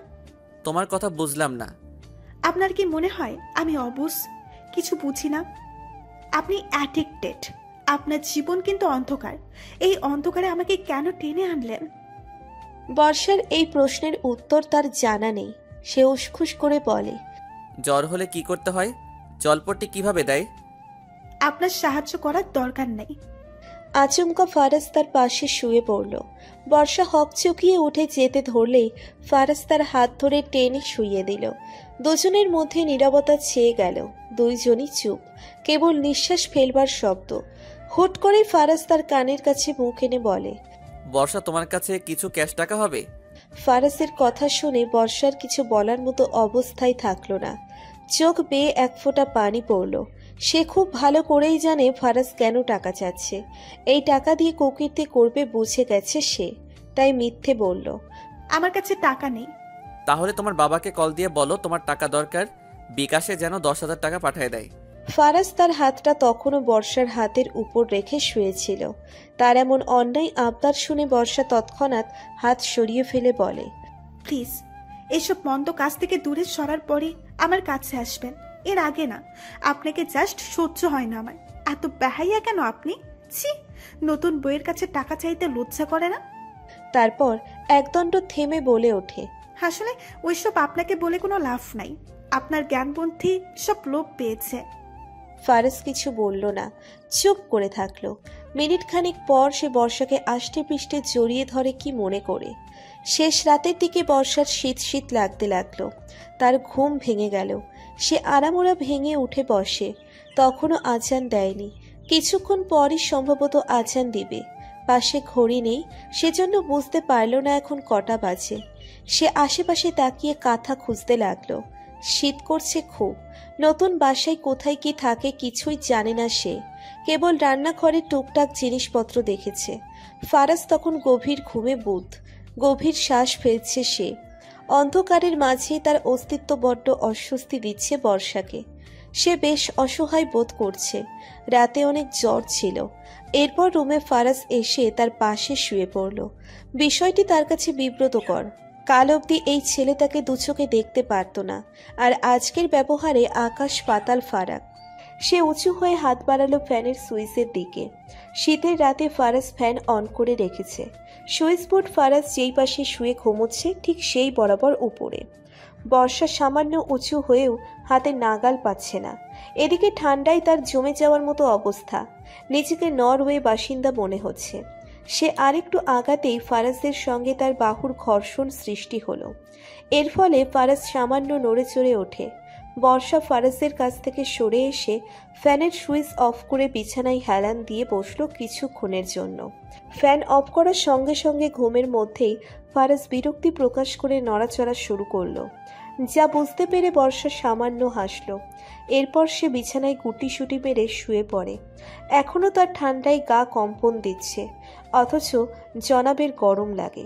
সে শোয়া মাত্রই ফারাজ তার গায়ে একটা পা তুলে দিল। সে হকচকিয়ে তার দিকে তাকালো। ততক্ষণে সূর্যের আলো কেবল ফুটতে শুরু করেছে। বাহির থেকে পাখির কিচিরমিচির শব্দে রুমটা স্নিগ্ধময় হয়ে উঠেছে। প্রতিদিনের তুলনায় আজকে দিনটা ভিন্ন রকম লাগলো তার কাছে। তার দৃষ্টি ফারাজের মুখের দিকে। ঘুমিয়ে থাকা অবস্থায় সব মানুষকেই শান্ত নিষ্পাপ লাগে। ঠিক তখনই ফারাজ তার হাত ছড়িয়ে দিয়ে মুখ দিয়ে কি যেন শব্দ করে কান চুলকাতে লাগে। ঘুমন্ত ফারাজের কর্ম কারখানাগুলো দেখতে বর্ষার ভারী মজা লাগছিল। বাচ্চাদের মতো কান চুলকাচ্ছিল সে। ছোট বাচ্চারা ঘুমের মধ্যে ডিস্টার্ব ফিল করলে কান চুলকায়, ঠিক তেমনি করে ফারাজও কান চুলকাচ্ছে। আচমকা ফারাজ তার দিকে মুখ করে ঘুরে শুয়ে তাকে বাহু ডোরে আবদ্ধ করে ফেলে। বর্ষা স্তব্ধ দৃষ্টিতে তাকিয়ে থাকে। মুখ হা হয়ে যায় তার অবাকে। ছেলেটা কি জেগে আছে নাকি ঘুমন্ত অবস্থায়? বর্ষার মধ্যে লজ্জা বিরাজ করতে লাগলো। সে আবেশে চোখ বুজে ফেলে। ফারাজ তার অতি নিকটে অবস্থান করছে। ওর নিঃশ্বাসের তাপ বর্ষার গলায় এসে পড়ছে। তার বুকের মধ্যে অজানা জলোচ্ছ্বাস, সুনামি, শৈত্য প্রবাহ শুরু হলো। বুক হু হু করে উঠল তার। নিজেকে ছাড়ানোর চেষ্টা করতে গিয়ে আরো বিকাপে পড়ে গেল। ফারাজ তাকে কোলবালিশ বানিয়ে ফেলল মুহূর্তের মধ্যে। বর্ষা বিরক্তিতে উচ্চারণ করল। চোখ ঘুরিয়ে সাদা দেয়ালটার দিকে তাকালো। সেখানেও রেহাই নেই। দেয়ালে বিশাল এক ফটো ফ্রেমে ফারাজের হাসি মুখ করে ছবি তোলা। সেদিকে নজর পড়তেই বর্ষার কেমন অদ্ভুত লাগলো। সে আবারও ঘুমন্ত মানুষটার দিকে তাকায়। ওই সময় তাদের দুইজনের মধ্যে দূরত্ব ছিল না বললেই চলে। ফারাজ তার গায়ের সঙ্গে মিশে নাক ডেকে ঘুমোচ্ছিল আরাম করে। এদিকে ফারাজের উষ্ণ ছোঁয়ায় বর্ষায় চোখ বন্ধ করে থাকতেও লজ্জা লাগছিল। মনে হচ্ছিল যদি মাটি মাঝ বরাবর ফাঁকা হয়ে যায় সে মাটির নিচে নেমে যাবে। ফারাজ তার কোমর চেপে রেখেই আস্তে করে চোখ খুলতেই মুখের সামনে বর্ষার মুখমণ্ডল দেখে ভ্রু কুঁচকে প্রশ্ন করে, আমার মুখের সামনে কি করছো তুমি? বর্ষার তখন তন্দ্রা ভাব এসে যাচ্ছিল। ফারাজের স্পর্শটা সহ্য সীমার কাছাকাছি পৌঁছে গিয়েছিল ততক্ষণে। তার কথাই বর্ষার চোখ খুলে ফেলে। ফারাজ প্রশ্ন করে, সমস্যা কি মেয়ে? গায়ের সঙ্গে মিশে আছো কেন? গরমে বাঁচতেছি না। ফ্যান কেন অফ করা? বর্ষা দাঁতে দাঁত চেপে বলে, আমি আপনার গা ঘেঁষে মোটেও শুয়ে নেই, বরং আপনি আমাকে কুলবালিশ বানিয়ে রেখেছেন। ছাড়ুন। ফারাজ একটা হাই তুলে আবারও বর্ষার দিকে ঘুরে জাগ্রত অবস্থায় তাকে জড়িয়ে ধরে বলে, শুভ সকাল, হ্যাভ এ নাইস ডে। বলে পুনরায় ঘুমানোর প্রস্তুতি নিল। বর্ষা বলে ওঠে, হাত সরান আমার গা থেকে। পারবো না। তার জবাব শুনে বর্ষা তাজ্জব বনে গেল। ক্রমশ সময় গড়িয়ে ঘড়ির কাঁটায় 7টা বাজল। ওই সময় ফারাজ ঘুমে মগ্ন থাকলেও বর্ষার এক ফোঁটা ঘুম হলো না। সে ফারাজের মুখপানে চেয়েছিল সারাটা সময়। বেলবাজার আওয়াজে বর্ষা উঠে পড়ে। ঠেলে ঠুলে ফারাজের হাত সরায় সে। চুলে হাত খোপা করে দরজা খুলতেই বনুর মা ঘরে প্রবেশ করে বলে, ভাবিমণি, সকালের রাস্তায় কি বানাবো? বর্ষা এক দণ্ড চিন্তা করে বলে, ও কি খায় সকালে? ছোট চার তো পরোটা খাই ডিম দিয়ে। তাহলে সেটাই করেন। বনুর মা হালকা করে হেসে রান্নাঘরে চলে গেল। সকালের নাস্তার টেবিলে বসতেই বনুর মা এসে ফারাজকে উদ্দেশ্য করে বলতে লাগলো, ছোট স্যার, আমি আজকে দেশের বাড়ি যাচ্ছি, ভাগ্নির বিয়ে, 7 দিন আসবো না। ফারাজ খেতে খেতে ছোট্ট করে জবাব দেয়, আচ্ছা। ফ্রিজে বাজার করা আছে, আপনাদের কোনো সমস্যা হবে। বর্ষা বনুর মায়ের যাওয়াতে কিছুটা কষ্ট পেল। বাসায় সে বনুর মায়ের সঙ্গে গল্প করত। একা একা থাকতে ভালো লাগে না, কারোর সঙ্গে কথা বলতে ইচ্ছে করে খুব। তখন বনুর মায়ের সাথে কথা বলে কাটায়। সে রুমে ফিরে এসে দেখে ফারাজ রেডি হচ্ছে কোথাও যাওয়ার জন্য। সে তাকে উদ্দেশ্য করে বলে, আপনার ফোনটা দিন, আম্মুর সঙ্গে কথা বলবো। ফারাজ তার দিকে এক পলক চেয়ে ফোন এগিয়ে দিল। বর্ষা ফোন হাতে নিয়ে বের হতে ধরলে ফারাজ তার হাত খপ করে ধরে বলে, যা বলার আমার সামনে বলবা, গেট ইট। বর্ষা মুখ কুচকে নাম্বার ডায়াল করে। ফোন রিসিভ হতেই সে হড়বড় করে বলে ওঠে, আম্মু কেমন আছো? বাবা কেমন আছে? ওপাশ থেকে পজিটিভ কিছু বলা হলো, যার দরুন বর্ষার মুখ উজ্জ্বল হয়ে ওঠে। ফোনের অপর প্রান্ত থেকে তার মায়ের সঙ্গে বর্ষা কথা বলায় এতটাই ব্যস্ত ছিল যে সে খেয়াল করতে ভুলে যায় কেউ একজন তাকে মুগ্ধ দৃষ্টিতে কাছ থেকে অনুভব করছে। ফারাজ আলগা করে তার হাত ধরে দাঁড়িয়ে আছে। বর্ষা বিরতিহীনভাবে কথা বলেই যাচ্ছে। হুট করেই ফারাজ তার কাছে এসে থমকে দাঁড়ায়। বর্ষা কানে ফোন নিয়ে তার দিকে চোখ গরম করে তাকালে তার চোখের পাতায় জোর করে ফু দেয় ফারাজ।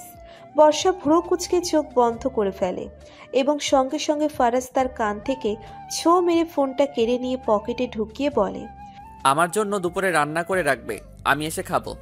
বর্ষা বিড়বিড় করে বলে, ইস, শখ কত।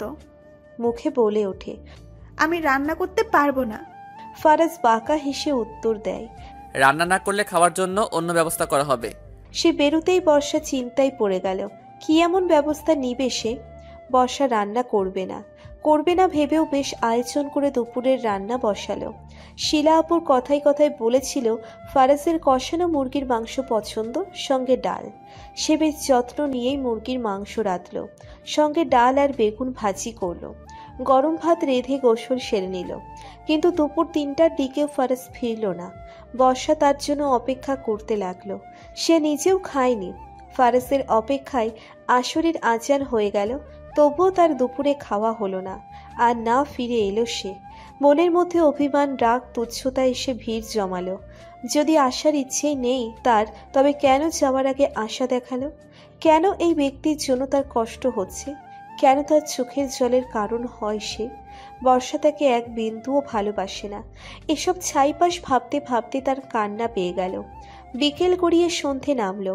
আস্তে আস্তে নিরিবিলি পরিবেশটা কেমন গুমোট ভুতুড়ে পরিবেশে পরিণত হলো। বর্ষার এই পরিস্থিতিতে দম বন্ধ হয়ে আসছিল। কোনো কিছুই ভালো লাগছিল না। একে তো সকাল থেকে না খাওয়া, তার উপর সে সামান্য অসুস্থ। ফারাজের জন্য এবারে দুশ্চিন্তা হতে লাগলো। ছেলেটা এমন কেন করলো? সে বেশ কিছুক্ষণ বারান্দায় দাঁড়িয়ে রইল। 6টা বাজতেই চোখ গেল নিচের দিকে। ফারাজকে নিচের রোড থেকে হাসি খুশি অবস্থায় ফিরে আসতে দেখে তার মেজাজ চটে যায়। 2 মিনিট পর বেল বাজার শব্দ কানে আসে। বর্ষা ঠাই দাঁড়িয়ে থাকে। দরজা খোলার বিন্দুমাত্র ইচ্ছে নেই তার, কিন্তু মুহূর্তের মধ্যে তার কান আওয়াজে ফেটে যাওয়ার উপক্রম। বিরতিহীনভাবে ফারাজ বেল বাজিয়েই যাচ্ছে। যে কেউ ভাবতে পারে যে বাসায় বোমা বিস্ফোরণ হয়েছে। বর্ষা বড় বড় পা ফেলে দরজা খুলে দিয়ে একটা ধমক দিয়ে বলে, কি সমস্যা আপনার? অপেক্ষা করা যায় না একটা সেকেন্ড? যত সব। বর্ষার ধমক খেয়ে ফারাজ তাজ্জব বনে গেল। শান্তশিষ্ট মেয়েটার এমন রাগী লুক দেখে সে ভ্যাবাচ্যাকা খেয়ে যায়। আমতা আমতা করে বলে, ভাবছিলাম ঘুমে আসো। বর্ষা রাগী চোখে তার দিকে তাকিয়ে থেকে দৃঢ় গলায় বলে, আপনি দুপুরে এলেন না কেন? ফারাজ দ্বিতীয় দফায় ভ্যাবাচ্যাকা খায়। সে তাকে পাল্টা প্রশ্ন করে, জেরা করা হচ্ছে? প্রশ্নের উত্তর দিন। ফারাজ পকেটে হাত গুজে কপট রাগ দেখিয়ে বলে, এই সামনে থেকে সরো, ভেতরে ঢুকতে দাও। মুখের সামনে পাহাড় হয়ে দাঁড়িয়ে আছো কেন? আর একটা কথা, বউ বউ ভাব নেওয়ার দরকার নাই। তোমার প্রশ্নের উত্তর দেওয়ার প্রয়োজন দেখছি না। শেষের লাইন দুইটা শোনা মাত্রই বর্ষায় হুট করে রাগ উঠল। হুটহাট রেগে যাওয়া তার ছোটবেলার স্বভাব। রাগে তার ফর্সা মুখ লাল হয়ে আসলো। সে রাগ দেখিয়ে সামান্য উঁচু আওয়াজে বলে, তাহলে কাজের মেয়ে হয়ে পড়ে থাকবো? আপনার ফুড ফরমায়েশ খাটার জন্য এসেছি এখানে। ততক্ষণে ফারাজ তাকে পাশ কাটিয়ে ঘরে ঢুকে দরজা লাগাতে ধরবে তার আগেই বর্ষা তার কোনো কথা না শুনেই ফ্ল্যাটের বাইরে বের হয়ে সিঁড়ি ধরে নামা শুরু করে। ফারাজ সম্ভবত কিছু বলতে চাচ্ছিল, কিন্তু বর্ষার গমনে তার বলা হলো না। ফারাজ অবাক চোখে তাকিয়ে থেকে প্রশ্ন করে, আরে আরে যাও কই? বর্ষা পিছনে ঘুরে তার দিকে তাকিয়ে বলে, সেটা আপনাকে বলার প্রয়োজন মনে করছি না। নিজের কথা নিজেকেই ঘুরিয়ে দেওয়ায় তৃতীয় দফায় শকড সে।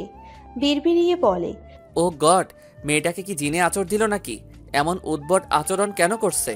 বর্ষা বেশ দ্রুত সিঁড়ি বেয়ে নিচে নেমে বাসার বাইরে চলে গেল। বাসার সঙ্গে লাগোয়া রাস্তা, রাস্তার দুই ধারে বেশ গাছপালা। নভেম্বরের শুরুর দিকে কেমন স্নিগ্ধ থাকে পরিবেশ। চারপাশে লাইট জ্বালানো আছে। হলুদ সাদা আলোয় বর্ষা মুগ্ধ না হয়ে পারল না। সে রাস্তা ধরে হাঁটা ধরল। যেদিকে চোখ যাচ্ছে সেদিকেই হেঁটে যাচ্ছে সে। কোনো কিছুরই পরোয়া করেনি সে। চোখ যেদিকে যায় সেদিকেই হাঁটছে। জোরে জোরে হাঁটার ফলে একটা সময় সে হাঁপিয়ে ওঠে। ফলে সে হাঁটা থামিয়ে দেয়। পা ব্যথা করছে এখন। একটা দম ফেলে পেছনে ঘুরতেই তার মুখ ফ্যাকাশে হয়ে এলো। বুক ধক করে উঠল তার। সে কি, এটা কোন রাস্তা? আশেপাশে তাকাতে লাগলো সে। কিছুই মনে আসছে না কোন দিক দিয়ে এসেছে। প্রথমে ডানে বাঁক নিয়েছিল, এরপর আর মনে নেই। তবে বিপদে পড়েও তার মধ্যে ভাবান্তর হলো না। সে আরো সামনে এগিয়ে গেল। সামনের বাড়ির দিকে মুগ্ধ চোখে তাকালো। ডুপ্লেক্স বাড়ি, সাদা রঙের। বাসার দেয়ালের ঘেঁষে বাগান বিলাস, ফুল ফুটে আছে। দূর থেকে হলদে আলোয় চমৎকার লাগছে। সঙ্গে মৃদু বাতাসে মনটা হালকা ভালো হলো তার।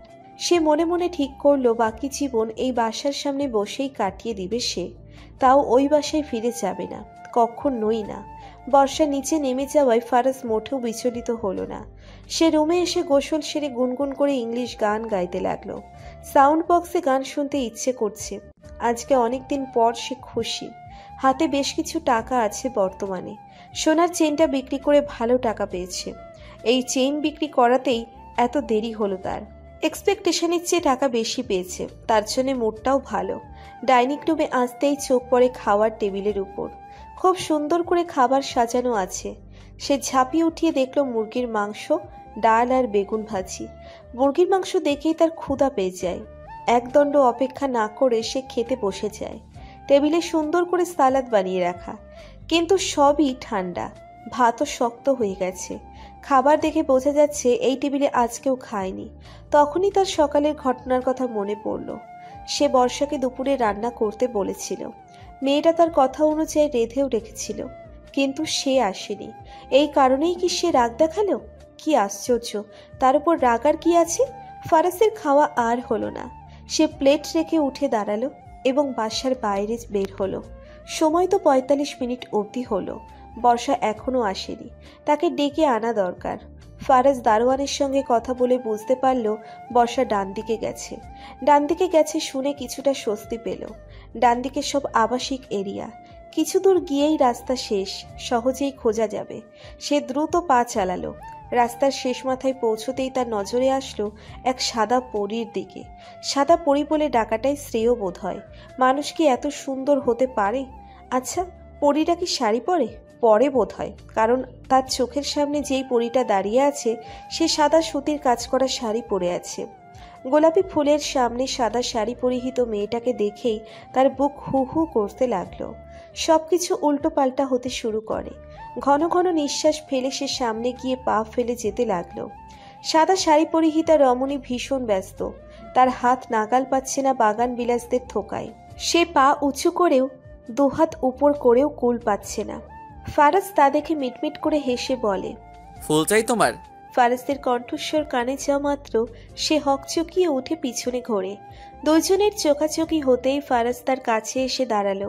হাত বাড়িয়ে খুব সহজেই গাছ থেকে কয়েকটা গোলাপি ফুল ছিঁড়ে তার হাতে ধরিয়ে নিয়ে আস্তে করে বলে, সব ফুল কিন্তু ছিঁড়া যায় না। মানে? কিছু না, দুপুরে খাওনি কেন? বর্ষা তার প্রশ্নে বিরক্ত হয়ে বলে, তাতে আপনার কি? আমার কিছুই না, চলো বাসায় চলো। আমি যাব না। তাহলে যাবে কই? বর্ষা গাল ফুলিয়ে বলে, আমি এখানেই থাকবো, দরকার হলে ফুটপাতে রাত কাটাবো। ফারাজ তার বাচ্চামি দেখে হালকা হাসলো। এরপর বলে ওঠে, ফ্রাইড রাইস খাও? বর্ষা সামান্য বিব্রত বোধ করতে লাগলো। ফারাজ আচমকা তার হাত ধরে ফেলে। সে চেঁচিয়ে উঠে বলে, আমার হাত কেন ধরলেন? রিল্যাক্স, হাত ধরেছি, অন্য কিছু ধরিনি যে এত রিয়াক্ট করবে। আপনি হাত ছাড়ুন। চলো সামনে আগাই। আপনি খুব বিরক্তকর। জানি। ফারাজ হাঁটা শুরু করলো। তার হাতের মাঝে বর্ষার নরম তুলতুলে হাত এখনো আবদ্ধ আছে। বর্ষা মুখে হাত ছাড়তে বললেও নিজ থেকে হাত ছাড়ানোর চেষ্টা করেনি, সেও ছাড়েনি আর। তার হাঁটা ধরে সামনে আগাতে থাকে। ফারাজ তাকে উদ্দেশ্য করে প্রশ্ন করে, আচ্ছা, পরীরা কি শাড়ি পরে? বর্ষা বলে ওঠে, পরি বলে কিছু আছে নাকি? সে মনে মনে বলে, তাহলে তুমি কে? ফারাজ তাকে নিয়ে একটা রেস্টুরেন্টে এসে একেবারে কর্নারের একটা ফাঁকা জায়গায় বসলো। বর্ষা মুখ কালো করে বলে, এখানে কেন আনলেন? আমার উপরে রাগ তো ভাতের উপর ঝাড়লে, তাই ভাবছি রাগ কমানোর জন্য কিছু করা উচিত। আমার রাগ নিয়ে আপনার খুব দুশ্চিন্তা বুঝছি। ফারাজ মেনু কার্ড দেখতে দেখতে বলে, দুশ্চিন্তা না, বাট আই কেয়ার। বর্ষা তাচ্ছিল্য ভরা কণ্ঠে বলে, কেয়ার না চাই। অর্ডার দেওয়ায় খুব দ্রুত সময়ে খাবার পরিবেশন করা হলো। Masala fried rice, chicken curry, beef sizzling, সঙ্গে সালাদ। বর্ষার দিকে খাবার এগিয়ে দিয়ে ফারাজ বলে ওঠে, চামচ দিয়ে খেতে সমস্যা হলে হাত দিয়ে খাও, বি কমফোর্ট। বর্ষার কথাটা কর্ণপাত হওয়া মাত্র ফর্সা গাল লজ্জায় অপমানে লাল হয়ে আসলো। সে বলে ওঠে, আমি গ্রামে থাকি, জন্য কি ভাবেন চামচ দিয়ে খেতে পারি না? ব্যাপারটা এমন নয়। আপনার সংকোচ বোধ হয়, তাই না? আমার সঙ্গে থাকলে এই জন্য কাউকে আমার আসল পরিচয় দেন না। বড্ড বেশি বকো তুমি, খাওয়ায় মনোযোগ দেই, ঠান্ডা হলে টেস্ট থাকে না। বর্ষা কিছু না বলে খাওয়ায় মনোযোগ দিল। কথা বলেই বা কি? ফারাজ তার কোনো প্রশ্নের উত্তর ঠিকঠাক দেয় না।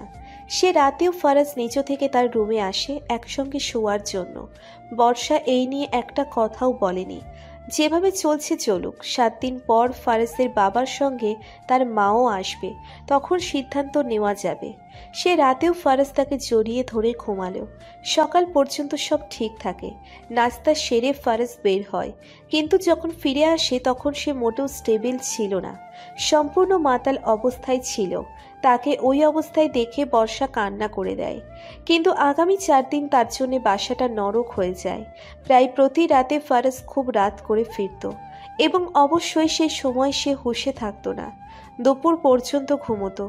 সব কিছু কেমন ঘোলাটে হয়ে উঠল বর্ষার কাছে। 8 দিনের মাথায় রুহুল আমিনের সঙ্গে বর্ষার মা মিসেস আমেনাও ঢাকায় আসেন মেয়েকে দেখতে। সেদিন ফারাজের অবস্থা সবচেয়ে অশোচনীয় ছিল। সে রাতে সে ফজরের আজানের পর ফেরে, এবং তার মুখ গা দিয়ে জঘন্য ভোটকা একটা গন্ধ বের হচ্ছিল। বাসায় এসেই 3 বার বমি করে ঘুমোতে গেছে। ফারাজকে ওই অবস্থায় দেখে আমেনা বেগমের মাথায় আকাশ ভেঙে পড়ে। রুহুল আমিনের সঙ্গে তুমুল মনোমালিন্য চলতে থাকে তার। মায়ের দিকে করুণ চোখে তাকিয়ে থাকে সে। আসলে তার কিছু বলার নাই, এমন একজনের সঙ্গে সংসার করা সম্ভব না। এই কয়েকটা দিন তার কাছে নরক সমতুল্য ছিল। অনেক কথা কাটাকাটির পর ফয়সালা হয় আমিনা তার মেয়েকে সঙ্গে নিয়ে যাবে। এর মধ্যে যদি ফারাজ নিজেকে শুধরাতে পারে তাহলে ফেরত আসবে, না হলে তালাক। যখন সিদ্ধান্ত নেওয়া হচ্ছিল ওই সময় ফারাজও উপস্থিত ছিল। সে একটা কথাও বলেনি। আসলে তার নেশার ঘোর কাটেনি তখনও, সেন্স নাই তেমন একটা। কি হচ্ছে কিছুই বুঝে পাচ্ছে না, শুধু বুঝতে পারছে বর্ষা আর এখানে থাকবে না। এইটুকুই তার মস্তিষ্কে গিয়ে বারবার আঘাত করতে থাকে। সে হাঁসফাঁস করতে থাকে। বর্ষার দিকে তাকায় সে। এ কি বর্ষা কাঁদতে আছে, কিন্তু কেন প্রশ্ন করা হলো না। তার চোখের সামনে বর্ষাকে নিয়ে তার মা চলে যায়। তাদের যাওয়াই দৃশ্যপট দেখে একবারও ফারাজের মনে পড়েনি তার অর্ধেক সম্পত্তি হাতছাড়া হচ্ছে, বরং এই কথা তার মনেই ছিল না। বারবার ব্রেনে সংকেত পেশ হচ্ছিল তার স্ত্রী চলে যাচ্ছে। কি আশ্চর্য, শেষবেলায় ফারাজের মনে পড়ল বর্ষা তার স্ত্রী, যাকে জড়িয়ে ঘুমোলে ঘুম ভালো হয়, যার মুখের দিকে তাকালে পূর্ণ হয়, যার হাতের রান্না খেলে সে তৃপ্তি পায়, যার চোখের দিকে তাকালে একটা চমৎকার পৃথিবী ভেসে ওঠে, যেই রঙিন পৃথিবী হতে সে মাইল মাইল দূরে। সেই মানুষটার গমনে সে ভীষণভাবে ভেঙে পড়ে। রুহুল আমিনও ফারাজের উপর কড়া নজরদারি করেন, কোথাও বের হতে দেননি। আস্তে আস্তে যখন নেশার প্রভাব কাটে, ফারাজ বুঝতে পারে সে বর্ষাকে ভালোবেসে ফেলেছে, কিন্তু এই অসাধ্য সাধন কিভাবে হলো সে জানে না। ততদিনে যোগাযোগের বাইরে বর্ষা, কোথাও বর্ষার অস্তিত্ব নেই। তার বুকের কোনো এক পাশটাই খালি খালি লাগে। খাওয়াই রুচি হয় না, ঘুম হয় না, দুর্বিষহ লাগতে শুরু করে দিনগুলো। বাবা কোথা থেকে একটা রিহাবের ফর্ম এনে তার হাতে দিয়ে বলে। বাবার সঙ্গে অনেকদিন পর কথা হলো ফারাজের। ফারাজ প্রথমেই বলে ওঠে, আব্বু, আমি আগের মতো স্বাভাবিক হতে চাই। এই জীবন অসহ্য লাগছে। আমার জীবনে আমি বর্ষাকে চাই। প্লিজ একবার ওর সাথে যোগাযোগ করার ব্যবস্থা করে দাও, প্লিজ। রুহুল আমিন ছেলের কথায় বিস্মিত হয়ে যান। অপরক চেয়ে থাকেন কিছুক্ষণ, এরপর বর্ষার নাম্বার দিয়ে যান। বাবা যাওয়ার সঙ্গে সঙ্গে সে কল লাগায়। কিছুক্ষণ পর বর্ষার কণ্ঠস্বর ভেসে আসে। কণ্ঠস্বরটা ফারাজের কাছে কাঠফাটা মরুভূমিতে এক পশলা বৃষ্টির মতন লাগে। সে করুণ গলায় বলে, বর্ষা প্লিজ কাম ব্যাক। ওপাশ থেকে চুপ করে থাকে সে। ফারাজ অনবরত বলে যায়, আমি সরি, আমার কিছু চাই না, টাকা পয়সা সম্পত্তি কিচ্ছু না, শুধু তোমাকে চাই। নেশা করে ফোন দিয়েছেন কি? হুম, বরং নেশার ঘোর কেটে গেছে। প্লিজ একটা চান্স দাও আমাকে, একটা মাত্র চান্স। ফারাজ জানেন, মানুষের মন আর গাছ কিছুটা একরকম, দুটোরই প্রচুর পরিচর্যা প্রয়োজন। পরিচর্যা ছাড়া গাছ যেমন মরে যায়, তেমনি অবহেলা পাওয়ায় মন মৃত হয়ে যায়। আবার পানি পেলে গাছ সূর্যের আলোয় উপস্থিতিতে খাদ্য তৈরি করে যেমন তরতাজা হয়ে ওঠে, তেমনি মানুষের মনও সালোসং কসলেশন ঘটিয়ে পুনরায় জীবিত হয়। তবে মানুষের মনের সালোসং বিশ্লেষণ ঘটতে পানি বা আলোর দরকার পড়ে না।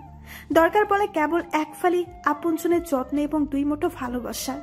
আমি চাই আপনি খারাপ পথ থেকে ফিরে আসুন। আপনি পুরুষ হিসেবে খুব ভালো, হয়তো বা মানুষ হিসেবেও ভালো, কিন্তু অন্ধকারাচ্ছন্ন হয়ে পড়েছেন। আপনি যদি আবার সুস্থ স্বাভাবিক হন, আমি ফিরে আসব। সত্যি আসবে তো? হ্যাঁ, আসব। এতদিন অপেক্ষা করতে পারবে? অন্য কেউ যদি তোমাকে কেড়ে নিয়ে যায়? আমি আপনার জন্য অনন্তকাল অপেক্ষা করতে রাজি, শুধু আপনি শুধরে যান। কিন্তু আমার শহরে রংধনু ওঠে না যে? আপনি জানেন, ভারী বর্ষণের পর ঝকঝকে আকাশে রংধনু ওঠে। আমাদের জীবনে এখন ভারী বর্ষণ চলছে।